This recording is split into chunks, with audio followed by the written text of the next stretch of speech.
14, it's about time. Whenever I step out on the street, I recognize that I am Mr. Yesterday. A leftover from the fermented generation that sang, "We shall overcome," and did not. A person of interest only to other geriatrics. Obscurity falls upon us like a gentle snowfall. An agent tried to sell the idea of a Lake Wobegon series to cable TV and found that nobody in the industry had ever heard of it. Fans of Prairie Home asked me to come do a benefit for their local school, and I said yes, and a very nice person from the school called and asked, "What is it exactly you do?" The world moves on, as it should. Young people pass at a brisk pace while texting 60 words per minute on tiny cell phone touchpads as they're tuned into Egyptian rappers on their headphones, chanting hieroglyphic lyrics, and my generation saying, "All we are saying is give peace a chance." Words that make no sense. And now we're irrelevant. Our grandchildren, who will have to deal with our mess, will look back at the early 21st century as the era of stupidification. Meanwhile, I feel relieved to be irrelevant. Young people are thinking about the future of the planet, and I am thinking about buying blueberries to put on my bran flakes. Each life is a work of art, and theirs is an enormous mural, and mine is an etching. I live in a bubble. I never shot a man in Reno just to watch him die, as Johnny Cash did, or shot the sheriff like Bob Marley. I used to shoot baskets, and now I shoot the breeze. I look at newspaper headlines, and I think, not my problem. I'm tired of being appalled. Like the old gospel song says, this world is not my home, I'm only passing through. And it feels good to be a tourist. I skip the lecture about global warming and the stand-up comedy, which is about bad boyfriends, and I go to the circus and see the spangly woman do a one-handed handstand on a man's upraised forehead. And minutes later, a woman on the flying trapeze hurls herself into a triple forward flying somersault and into the hands of the catcher. No safety net below. My heart stops, and then it starts again. I read about Sir Walter Raleigh, a classic overachiever, handsome poet, stylish dresser, eager soldier, a favorite at Elizabeth's court, who sailed up the Orinoco in search of El Dorado and failed and sailed back to London to be thrown in prison and have his head chopped off. A warning to the rest of us. There is such a thing as much too much good. When everything is coming up roses, beware. You can't live on roses. They're inedible. It was a long fall for a great man from Queen's favorite to a city in North Carolina. But he'd said as much in his lines. Even such is time which takes in trust our youth, our joys, and all we have, and pays us but with age and dust. Dark lines indeed, and I'd only point out that he was imprisoned in comfortable quarters in the Tower of London. Not a dungeon cell, but a room with a view, and his wife lived with him and conceived a child, so Walter could have revised his poem to read, and pays us but with age and dust, though even so we find a few flagons of wine and waves of lust overcome us too, and cheerfully we screw. I am old enough to have seen the ancient Albert Wolson, the last living veteran of the Civil War, in a convertible in a parade in Minneapolis. I saw New York City in 1953 and ate at an automat and saw a Broadway show for a ticket that cost $5. I babysat at the Andersons so I could watch the Jackie Gleason show on their TV, the screen the size of a cereal bowl. He glaring at Audrey Meadows and saying, "One of these days, Alice, pow, right in the kisser."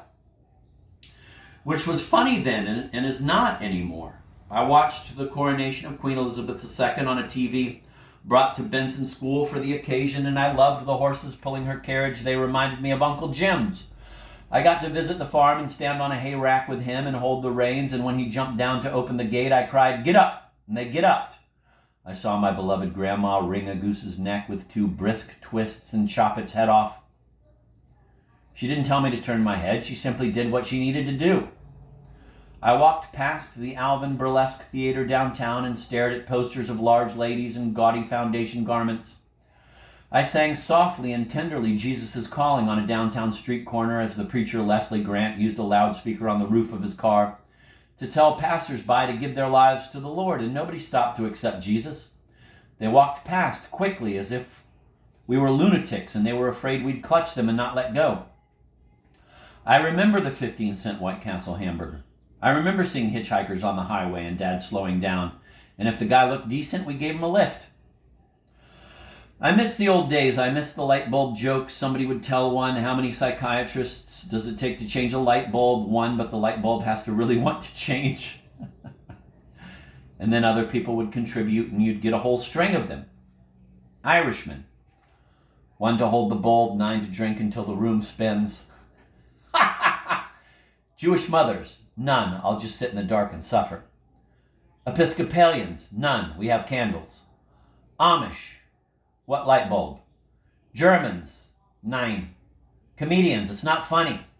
Comedy and chain reaction. I miss humor columns in newspapers like Dave Barry's. Dave pointed out the fact that men will never ask for directions, which is why it takes several million sperm to find one female egg, even though compared to them it is the size of Wisconsin.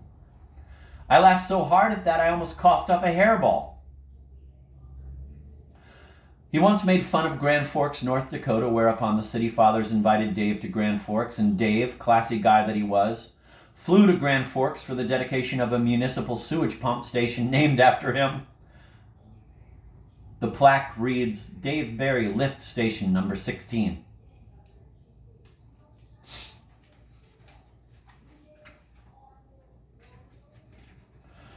These features are all gone, along with the old yellow trolleys in Minneapolis with the glass coin box and the conductor dinging the bell and the long arm riding on the overhead wires that gave off sparks. They ran along Bloomington Avenue in front of our house, and I sat on the steps and imagined becoming a motorman. A noble aspiration. I went to school before they introduced tracking. When the ambitious kids were in the same class with the goof-offs, we were all squashed together. We weren't encouraged to imagine we were superior to others. In God's eyes, we were all sparrows. We all stood up first thing and pledged allegiance to the same flag. There wasn't a separate one for math whizzes.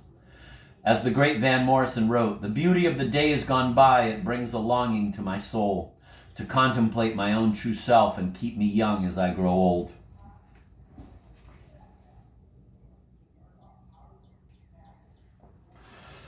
I was lucky to live when I did, I often think to myself. With no social media, everything was up close and personal. There was less paranoia, terrorism being so rare.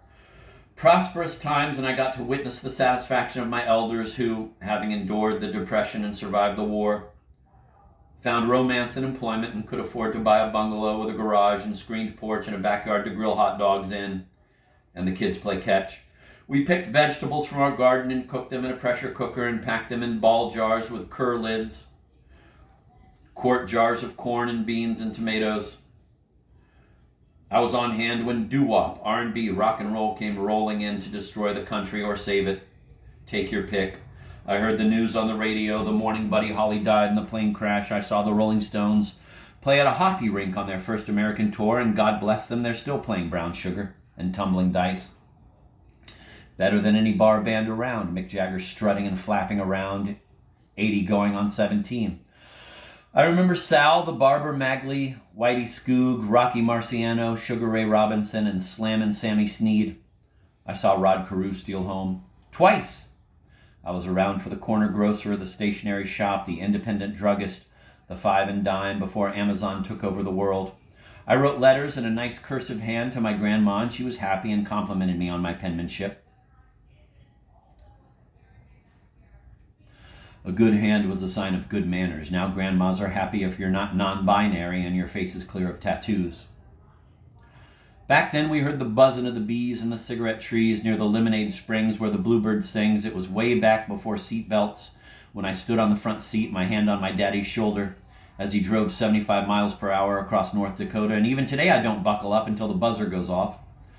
I know how to drive a car with a standard stick transmission. I am one of the few authors still respirating who typed out stories on an Underwood typewriter and sent them to magazines in an envelope, with the self-addressed envelope enclosed, keeping a carbon copy for personal reference. I was edited by the late William Shawn of The New Yorker, and he wrote precise suggestions signed W.S. in the margins of the galley proofs, and he was almost always right. I know the Minnesota State song, and am happy to sing it. I myself put myself through college working part-time and graduated with no debt, and since I owed my parents nothing, I could aspire to be a writer, which of course dismayed them, thinking of what happened to Fitzgerald and Hemingway.